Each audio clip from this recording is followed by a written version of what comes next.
Hi guys, welcome back with episode 2. We're really doing this. So I'm here to share more moments and details that goes into me being pregnant, the most magical time of my life. I'm holding a baby.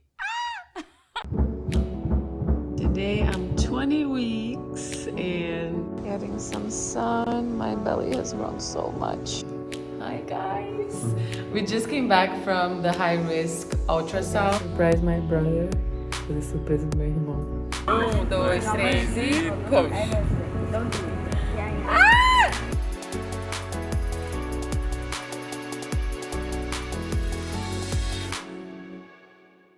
I think I want to start by saying that, before getting pregnant, I think every woman who wants to be a mom one day has in their mind, they idealize this magical moment, right? Like an explosion of happiness throughout their whole pregnancy.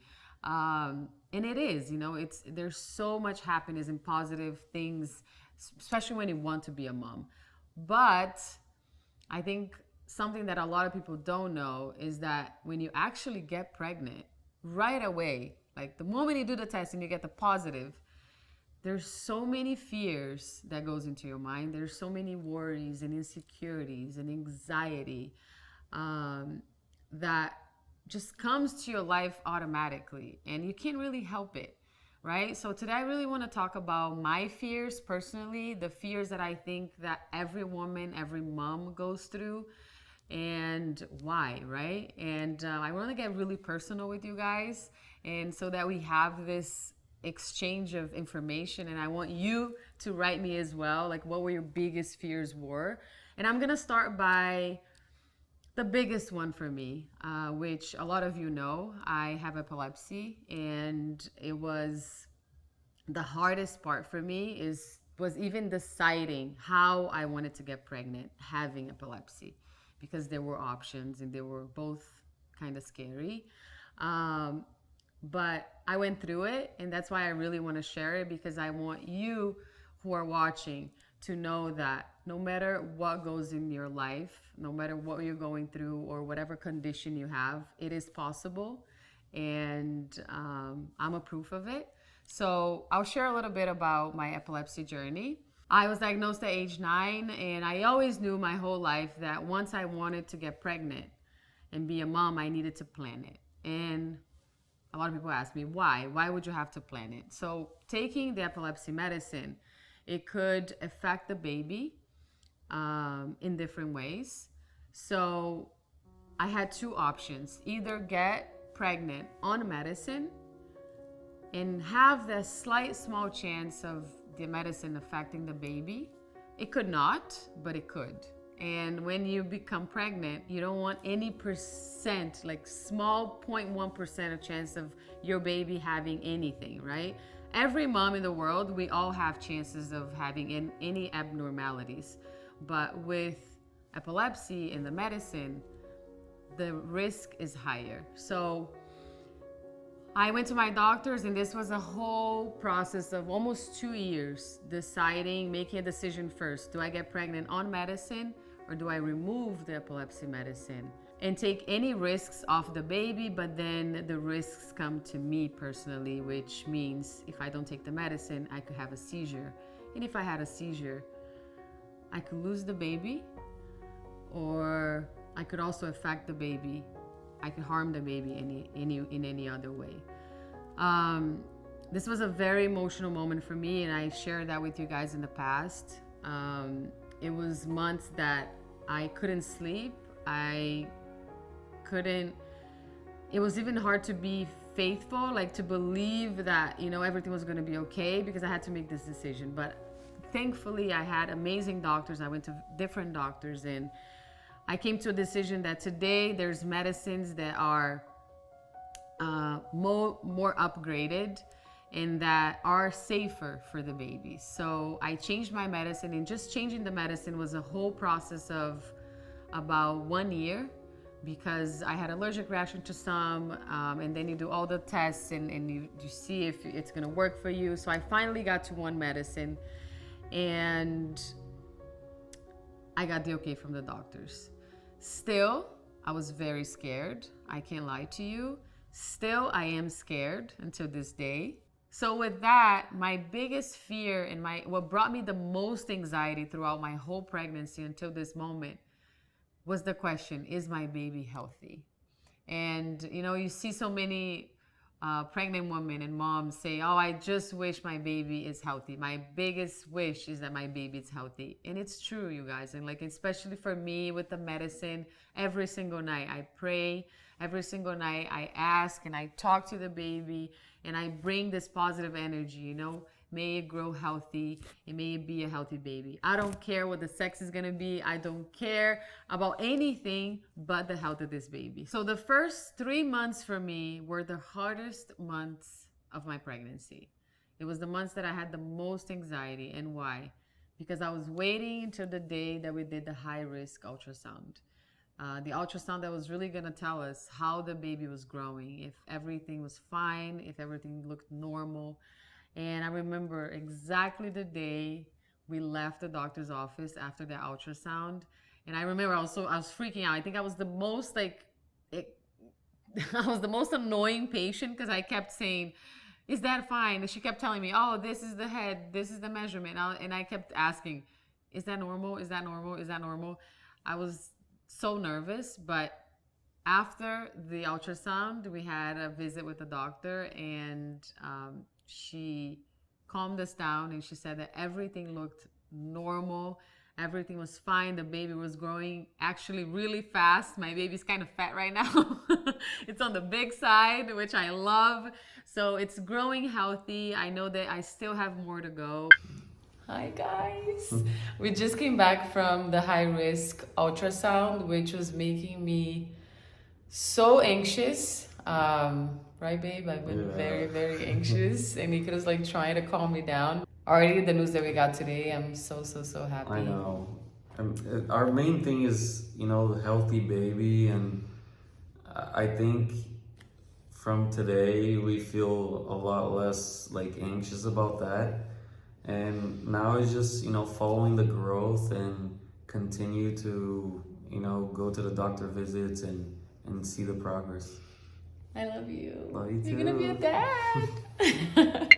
So getting those news just calmed me down so much, and I felt like I started living this other part of my pregnancy. I started really enjoying it without having so much anxiety. And that is one of the reasons why also I haven't shared with you guys, and I took so long to share with you guys, because I wanted to wait for that high risk ultrasound and make sure that everything was okay before sharing with the world. Even with like some of my friends, honestly. I just really wanted to make sure the baby was okay, and I'm so happy that I can now talk about it and that everything is going fine until now.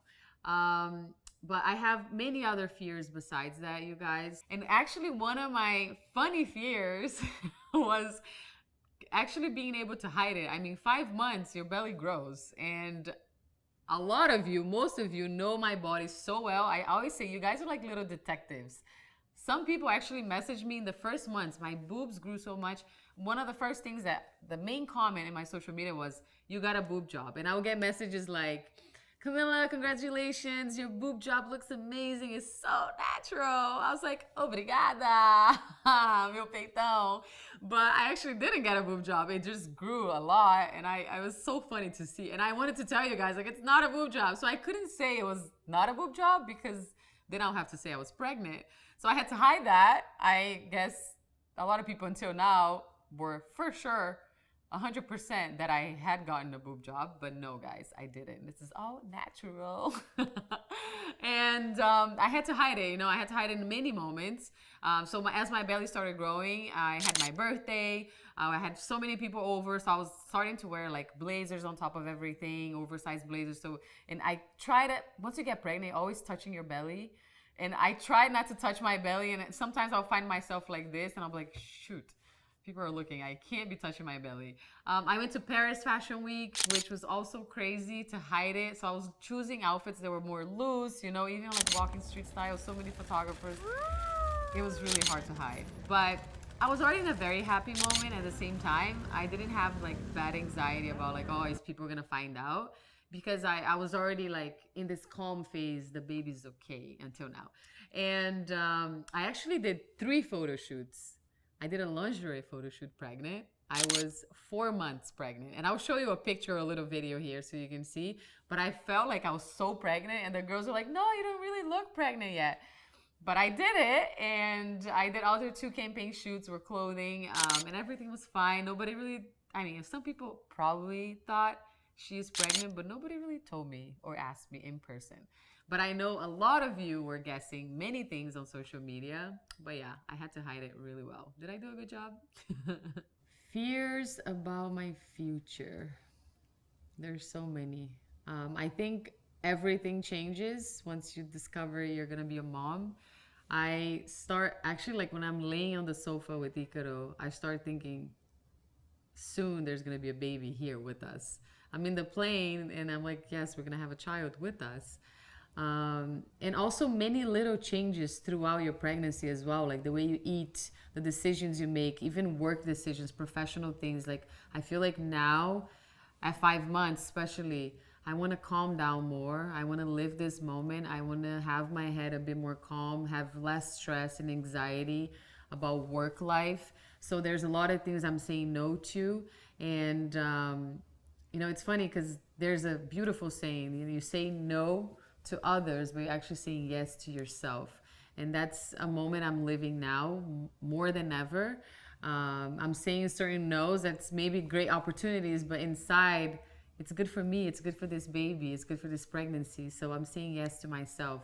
And so I think thinking about the future, it's a bit scary, yes, when you think of it so deep. But at the same time, it is magical. And you know, when I think about future, I also think about raising this child, you know, educating this child. I want my kid to be an amazing person. I want this child to have his dad's like amazing personality, or like my big heart, or like loving heart, you know. There's so many things I think about the future, and a lot of things that worry you, but a lot of things that excite you at the same time. So there's many, I think, mixed with worries, but also like dreams that you have, right? When you think about this little human that's inside of you. And but yeah, I think every day you live different things, and you're constantly thinking about the best for your child. Even the things I eat, guys, like, since I got pregnant, I've been trying to eat so healthy. Like, I want all the vegetables in my soup. I want the scrambled eggs and the avocado in the morning because I know it's going to be good for the baby. I want to avoid chocolate. I haven't been eating chocolate at all because I know it's not good.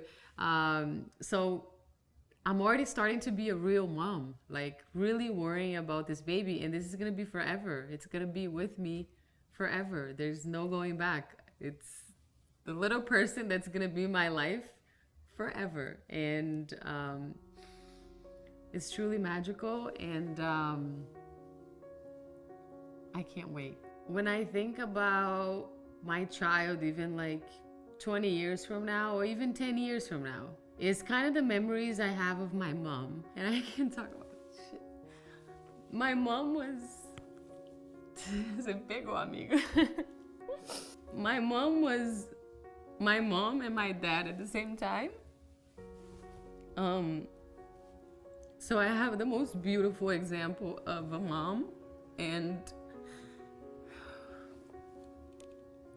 it's truly what I want my child to see me like. It's how I see my mom, you know, a mom who gave me so much love always, no matter what happened in our lives, the good and the bad moments. She was there for us, like giving us love and making us feel loved. And I think, you know, a lot of things I went through my childhood, let me stop crying. A lot of things I went through my childhood, I feel like I don't have so much trauma of certain things because I had so much love, always. And that's how I think about being a mom. Most importantly, I want my child to feel loved and protected, and to think of me as a mom who was always there for him or for her. I think that is key.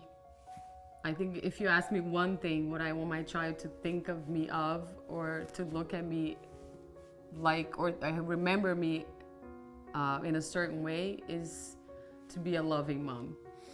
And yeah, I base that a lot out of my experience as a child, and a lot of it on how my mom was with us. So yeah. So I want to be able to create memories for my child. I want to be able to be present. And I think it's one of my biggest fears, is to not be able to be present, especially with the crazy lifestyle that I have and work. But I want to prioritize family. So that is definitely my biggest desire. So please know that here is a space where we can share our experiences together, support each other together. And I hope to see you next week. We're actually not doing, right? Let's not do every 2 weeks. My body's changing every week. My fears are changing every week. Next week. It's too much. Like, I think waiting 2 weeks for me as a pregnant woman, especially with so much anxiety, it's too long. So I'm gonna see you every week. Woo! All right, it's official. It's official now. We can go back. Are you guys sure? Yeah. So I'll see you next week for another video, which you guys are gonna love. And make sure to subscribe so you don't miss any videos. Notification is right there. Comment down below. Share everything with me. Also, what you want to see throughout these weeks. And give me a like if you like this video. So wait, do I spoil it? Next week's video, I can't help it. Next week's video, we're discovering the sex of the baby. What do you think? Is it a boy or is it a girl? Ah! I'll see you next week. Mwah! Beijo!